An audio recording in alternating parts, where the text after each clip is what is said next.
السعودي في مود انه امامك 90 دقيقه يجب ان ترفع بعد الله توفيق اللواء المنتخب السعودي في نهائيات كاس العالم بامريكا. وهذا ما راح يجي الا بتكاتف الجميع، بتكاتف اللاعبين بالاحساس بالمسؤوليه واستشعار هم او رغبه اكثر من 30 مليون انهم يتاملون فيكم ان شاء الله انكم تصعدون بالمنتخب الى كاس العالم. الاعلام الرياضي مساعد الجريسي، شكرا جزيلا لك. شكرا لك ابو تركي وشكرا جزيلا محمد. الساده المستمعين نعود من جديد. اكمل معك كابتن محمد الدشيش. يعني خليني اتحدث، انا كنت سالتك سؤال قبل ما نقفل مع مساعد، انه ارنولد في المباراه السابقه امام المنتخب الاندونيسي شفنا المنتخب العراقي يلعب على جزئيات معينه، الشوط الاول يلعب بجزء، الشوط الثاني ظهر بروح مختلفه، بعد دقيقه 65 تقريبا او بعد دقيقه 60 ظهر المنتخب العراقي بقوه بدنيه هائله بلياقه عاليه. هل انه ارنولد فعلا يعني من نوعيه المدربين اللي عنده تجزئه للمباراه؟ ايه اكيد، وهذا ما حصل يعني حتى في استراليا، يعني لما كان على راس الجهاز الفني في المنتخب الاسترالي كان ينتج هذا الاسلوب. لو لاحظنا مباراته مع اندونيسيا، يعني معظم اللاعبين اللي لعبوا كانوا يتميزون بالناحيه الدفاعيه، يعني عندهم الصفه الدفاعيه غالبه على لعبهم.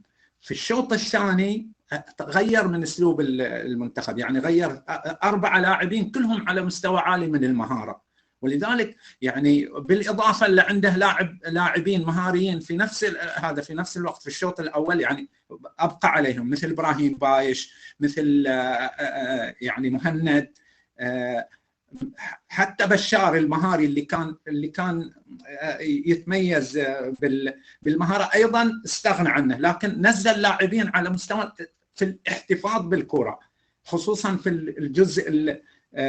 الجزء الاخير من الملعب. نزل زيدان قبال، نزل يوسف الامين، نزل عمار، بالاضافه الى الموجودين ابراهيم بايش، بالاضافه الى مهند، كلهم على مستوى عالي من المهاره، ليست بس بالقوه، ايضا عندهم المهاره، ولذلك هو مدرب جيد يقرا اللعب. احنا لازم نعطي الفريق العراقي حقه، فلذلك انت كمدرب يجب عليك ان تلعب بالاسلحه المضاده اللي هو يمتلكها، يعني انت تقلل من مفاتيح اللعب، تقلل من مستوى مفاتيح اللعب للمنتخب العراقي، وايضا تلعب على مستوى مفاتيح الضعف للمنتخب العراقي، وهذا اللي احنا نحتاجه في المباراه. ولذلك اتمنى يعني ان احنا ما نغير في التشكيل، لان تشكيلنا من بدايه الشوط الاول كان على مستوى عالي، عندنا لاعبين مهاريين على مستوى عالي مثل صالح ابو الشامات، ومثل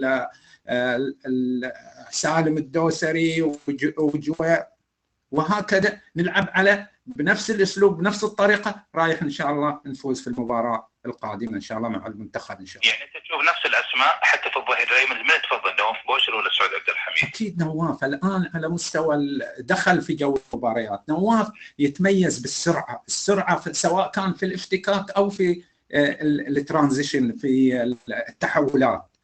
ايضا انا كنت اتمنى في المباراه مع اندونيسيا انه يجرب ايمن يحيى كظهير شمال، لان ايمن يحيى يلعب مع نادي النصر في المباريات اللي في الدوري، وايضا في مباراه اسيا قدم مستوى كبير كظهير شمال، ونستغله لانه يلعب، لانه مهاري في النواحي الهجوميه، هو اصلا لانه يلعب في الخط الهجومي، لكن مدرب النصر يعني اكتشف ايمن يحيى كظهير يعمل على التحولات، دفاعه قوي ويتميز بالنواحي الهجوميه القويه، حتى يعني في التهديف له نصيب كبير في خلق فرص، في التسجيل، في الاسيست، عنده كثير من النواحي. لكن ما دام بدانا بمتعب احنا نمشي على اللي هو الانسجام، ونمشي على التشكيل اللي بدانا فيه.